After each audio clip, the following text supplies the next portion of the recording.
atawe muri yombi n'ubundi havugwaga amakuru yo kwambura abakozi bakorera ikigo cye cy'itangazamakuru cya Yongwe Media Group. So urumva rero uyu mugabo afite ibibazo nk'iby'inguru biciye ku musigiti. Muribuka agenda akagura umuntu w'umubyeyi hariya akamubwira ati genda ujye kuvuga ko mama Pastorina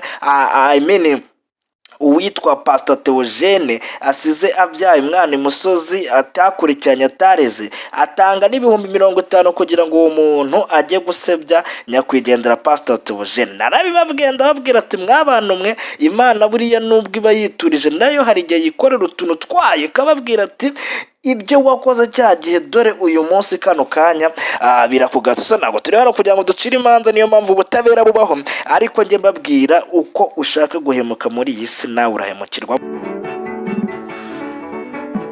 Yes, ndizere ko mumeze fresh n'indamaze wa motinsi, and today inkuru iri imihanda nta yindi niyo mugabo witwa Yongwe yamaze kuba atabwa muri yombi, yamaze kuba akubitwa uwakajwiga, yamaze kuba ubukano kanya acumbitiwe kuri sitasiyo ya RIB. Hanyuma Yongwe arazira iki, bimeze gute? Umuvugizi wa RIB Dr. Murangira BTR yabwiye ibitangazamakuru ko Apotre Yongwe yafunzwe kuri iki cyumweru tariki ya mbere Ukwakira mu 2023 ahafungiye kuri sitasiyo ya RIB ku Kimihurura. Wallahi Kigali none igeze Kimihurura igenda, afungiye kuri sitasiyo ya RIB iri Kimihurura mu gihe dosiye ye iri gutunganywa ngo yoherezwe mu bushinjacyaha mu gihe cyagenwe n'itegeko. So ni kuri ya minsi nyine baguhereza y'iminsi nimba ari 5 nimba ari 7 hariya, hanyuma ukagera mu bushinjacyaha cyangwa se ukajya mu butabera. Hanyuma uyu mugabo igihano giteganyijwe kuri iki cyaha kigaragara mu ngingo y'174 y'itegeko rigenga ibyaha n'ibihano muri rusange, aho ivuga ko iki cyaha cyo kwihesha ikintu cy'undi hakoreshejwe uburiganya ahanishwa igifungo kitari munsi y'imyaka 2 ariko kitarenze imyaka 3 n'ihazahabu y'amafaranga y'u Rwanda atari munsi ya miliyoni 3 atarenze miliyoni 5. Yibukije abantu ko bagomba kumenya icyo amategeko ateganya mu kazi kabo ka buri munsi bakora. Ivuga kandi ko kubahiriza amategeko nibwo buryo bwiza burinda buri muntu wese gukora ibyo akora atekanye atagirana ibibazo n'amategeko. Rero uyu Pasiteri Harerimana Joseph Apotre Yongwe niwe nyiri televiziyo yitwa Yongwe TV, murayizi ikorera kuri Star Times kandi akabazwi cyane mu biganiro yagiye agirira ku masheni atandukanye ya YouTube. Muramuzi uyu mugabo, ewana utamuzi ntago yaba akurikira imbuga nkoranyambaga zo muri iki gihugu. Ni umugabo ukunda kuvuga amagambo menshi. Bije rero bino bintu n'ubundi bikurikira atawe muri yombi n'ubundi havugwaga amakuru yo kwambura abakozi bakorera ikigo cye cy'itangazamakuru cya Yongwe Media Group. So urumva rero uyu mugabo afite ibibazo nk'iby'inguru biciye ku musigiti.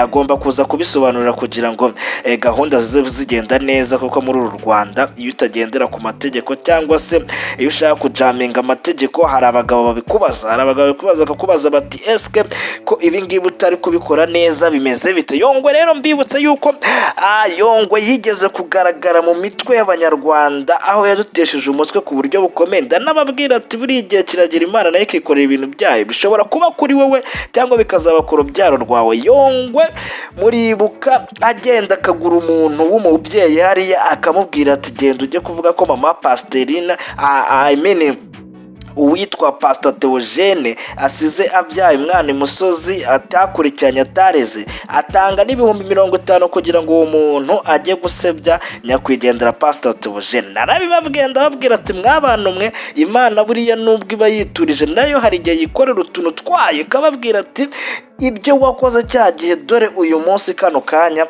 birakugatsa. Ntabwo turi hano kugira ngo ducire imanza, niyo mpamvu ubutabera bubaho, ariko njye mbabwira uko ushaka guhemuka muri iyi si nawe urahemukirwa. I'm telling you, igihe cyose byatwara, amasaha byatwara, iyo ushatse guhemuka nawe urahemukirwa. So Yongwe reka turindire ngo bizagenda gute, kubera yuko hari abagiye ubutabera bugiye gukora akazi kabwo, ubutabera babugiye kugira kuntu bubigenza.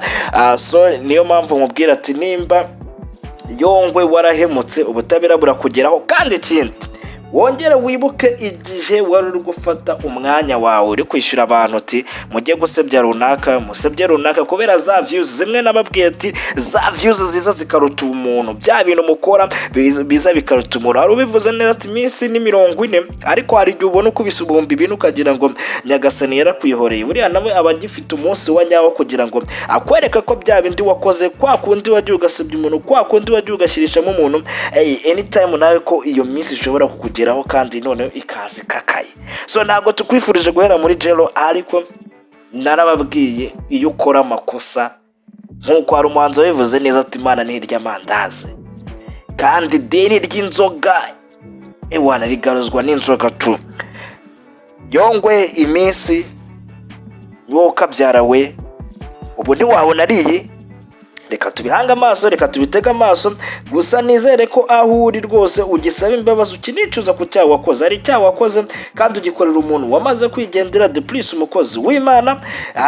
Mu minsi ishize wari uri gukatira na Rocky, mbese muri iyi minsi ewana wari uri hit, ariko hit buriya nta hit itarangira. I'm telling you, nahita itarangira, ahubwo irangiye gute, bigenze gute kugira irangire, nicyo kizima kiba kigamijwe.